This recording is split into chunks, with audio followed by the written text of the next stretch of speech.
একদম চুপ। ঐশ্বরিয়ার নাম নিয়ে আমাকে পটাতে পারবে না। আমি জিন হলেও আইন মানি।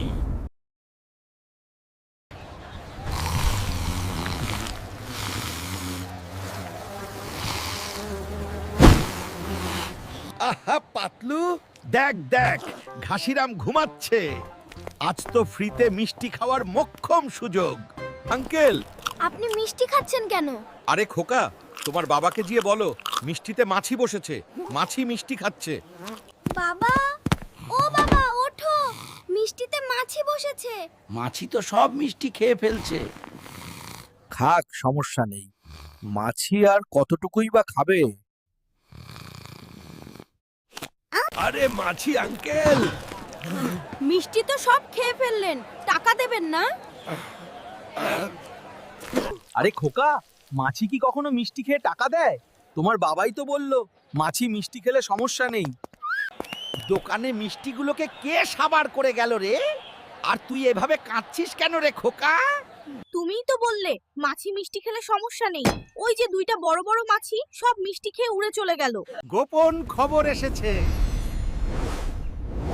তোমরা মাছির রূপ নিয়ে মিষ্টি খেয়েছো। আরে জিন ভাইয়া, তোমাকে ঐশ্বর্যার সঙ্গে বিয়ে দেব রে ভাই। চুপ, একদম চুপ। ঐশ্বরিয়ার নাম নিয়ে আমাকে পটাতে পারবে না। আমি জিন হলেও আইন মানি। ক্ষমা করবেন জিন হুজুর, এই মোটুর মাথায় তো বুদ্ধি নেই, শুধু ঘিলু ভরা। আরে পাতলু, ঘাবড়িও না। আমার রাজ্যে মিষ্টি প্রতিযোগিতা হচ্ছে, তোদের দুজনকে সেখানে যেতে হবে। মিষ্টি প্রতিযোগিতা। ওহ জিন ভাইয়া, তুমি তো আমার মনের কথা বলে দিলে। চল পাতলু, আয় আমার হাতে এসে বস।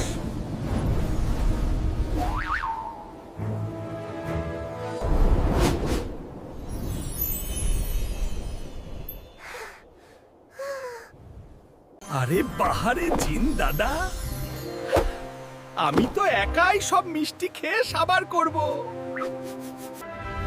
রাজামশাই, মিষ্টি প্রতিযোগিতার জন্য আমি এদের নিয়ে এসেছি। আপনি এবার শুরু করতে পারেন। ঠিক আছে জিন, কাল থেকে তাহলে প্রতিযোগিতা শুরু। দেখা যাক তোমার মোটু পাতলু কেমন লড়াই করে।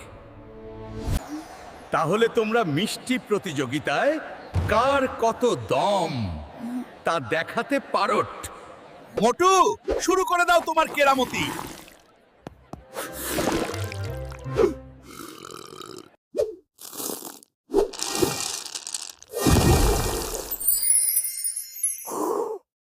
বাহ রে মোটু পাতলু, তোমরা তো কামাল করে দিলে।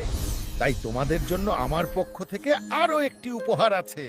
মোটু পাতলু, এই নাও আমার জাদুর কাঠি। এটি দিয়ে তোমাদের মনের আশা পূরণ হবে। ঠিক আছে জিন দাদা, আমরা এবার বিদায় নিলাম।